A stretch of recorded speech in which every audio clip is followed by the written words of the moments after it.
What is up, y'all? Welcome back. 40 Smith & Wesson testing series continued. We have test number 6, 40 Smith & Wesson Gold Dot 165 grain, and test number 7, which will be a separate video, of course, the 180 grain. So stay tuned for test number 7, but for today, number 6, the Gold Dot Hollow Point, the very famous Gold Dot Hollow Point 165 grain. This is a very cool projectile. Speer has a really good reputation. 40 Smith & Wesson has a good reputation. We're gonna try it out today.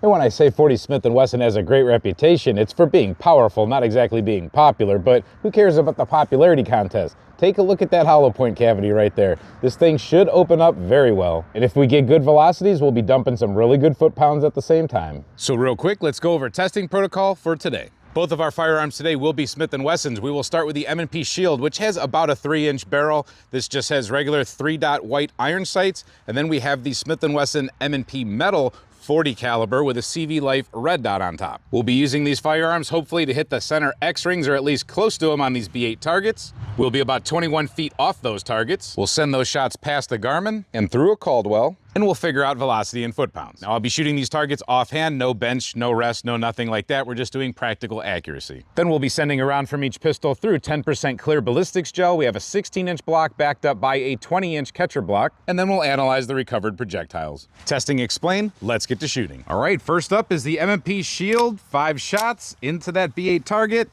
Hopefully our chronographs want to work. It's a nice overcast day and they generally like that. Now this gun's not exactly point of aim, point of impact, so we'll pretty much be looking for groups.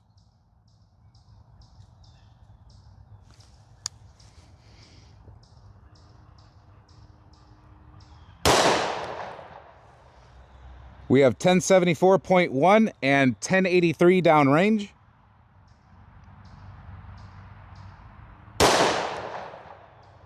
We have 1074 down there and 1061.1 right here. It's a little bit, I would say, more recoil than, of course, 9mm, but it's not that bad. It's not like shooting anything that they would call snappy. It just has a little recoil. It's 40 Smith & Wesson, and this is a Shield. Got the X circle that time, 1042.5, 1053 downrange.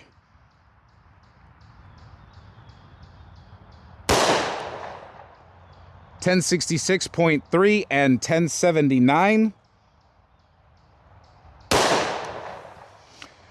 1059.2, 1076 down there. We have a lockback. I would say that it is a little bit stingy in the hand after 5 shots through the trigger, specifically in this gun. We'll see how it works out in the full size, but let's go take a look at our group. This gun does shoot a little bit left for me. I do need to adjust the sights, but I haven't done so yet. But there's 1, 2, 3, 4, 5. So our grouping is not that bad. I got one over here probably by accident in the X circle, but not that bad. Just move that group over here if we had our sights where they're supposed to be. Let's move on to the red dot. We'll get some real good accuracy out of that gun, I'm pretty sure. All right, full size is up. And this one won't exactly be probably dead center zeroed either, but again, we're going for some groups.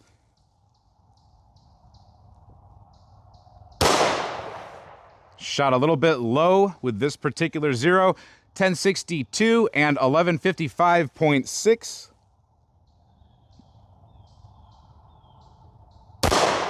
Truthfully, it feels much better out of this gun also. 1131 and 1133.8.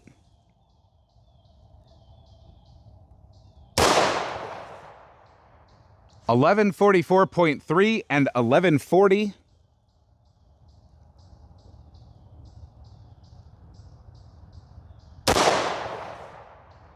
1131.7 and 1134.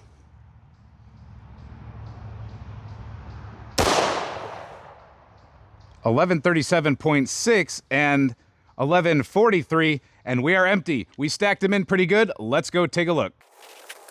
Again, feels much better out of this gun. It feels pretty darn suited for a duty style gun like this would be. And with the red dot, we didn't get any exceptional accuracy. I was aiming dead center here every time I broke the trigger. This was, I would say, the farthest one out of the range that I thought it would be. I don't know what happened there, but we did stack in 3 here. But it's pretty much the same thing we got out of the Shield with the iron sights. So no matter what, as long as your 0 is correct, I think it is zeroed enough, if you know what I mean about that. It is combat accurate, at least. All right, first up in the gel. We're about 15 feet off that gel, and we're gonna go ahead and knock that thing in the top left corner, hopefully. Yep. We got nothing out of this Garmin, and we got 1067 downrange.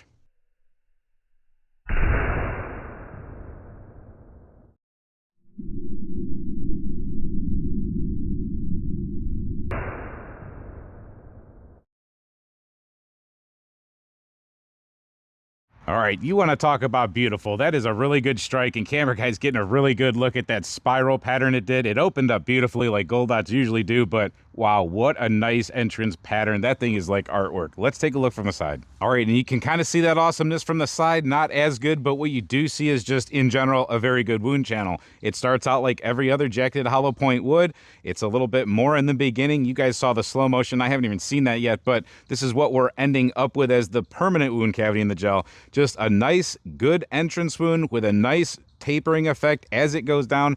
We're still tapering down all the way up to about the 12-inch mark before we start getting to the more piercing type of a wound channel. And then it ends right at, for this block, it says 15 inches. I cut it a little bit short. It should have been 16 inches. I cut these out of a whole 20-inch block because that's the mold I have. So the bullet itself is landed right there. It kind of started to come out of the first block. And what I'll say about that is there's a little bit of elasticities to the edge of these blocks. I believe if this was a true 16-inch block, it would have got there. It might have actually poked in a little bit and bounced back, but we have to call it at 15 for the resting place, possibly a little bit more in the catcher block, but in general, just a really nice wound channel, and that thing did open up perfectly. Let's take a look from the top. And you're seeing pretty much the same thing from the top, just a nice tapering wound channel after a very good entrance. We get down there towards the end, you can probably see that that thing is opened up the way it's supposed to be.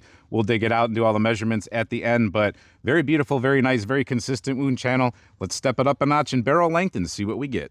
All right, 4 1/4 inch barrel, full size M&P metal.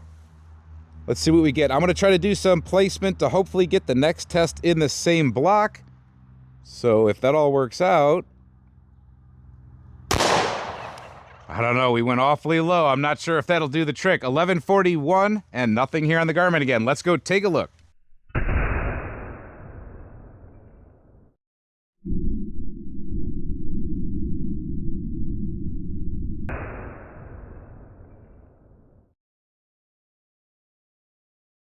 All right, we actually got a pretty good hit. It looks a little bit different than the first one does, but looks pretty darn good. Let's look from the side. All right, here we go. Again, I haven't seen the slow motion yet, but I do think that that's a little bit more of a violent initial wound track right there, and it does do the tapering effect down to about the same point. But then what it does is a pretty good bounce back. It doesn't exactly even reach that 15-inch mark that we can see in gel. It is possible, but as I said with elasticity, that thing bounced back and landed at the 12-inch mark. So it's not that it didn't make it to the 15-inch mark or 14.5, but it landed back at about the 12 1/4. It's facing us. We see it opened up. It probably opened up a little bit more than the other one did. And with that being a little bit more of a snowplow effect, that could be why we didn't see it touch as deep. Overall, good looking wound channel. You can't really ask for more than that. Let's take a look from the top. And I mean, yes, we could ask for more than that, I guess, but out of this type of a bullet, out of this type of a caliber, I think we're doing pretty darn good. You can see it opened up very nicely. It's a very consistent straight line wound channel. That's important, straight line. We want to get to things that we're aiming at. So I would say pretty darn good performer in this test. Let's dig them out. All right, just like we thought, we have very nice expansion out of both of these. This is the one that came out of the Shield, and this is the one out of the full-size M&P. We see the little telltale gold dot right in the center. Perfectly pushed out little petals. This one did not expand as much as this one. This one's driven a little bit deeper, pushed back a little bit more, like we talked about snowplow effect. Now let's get these on the scale because I think they're gonna weigh just about the same. They'll really measure out different though as far as the calipers. All right, the one out of the Shield, we have 165.2.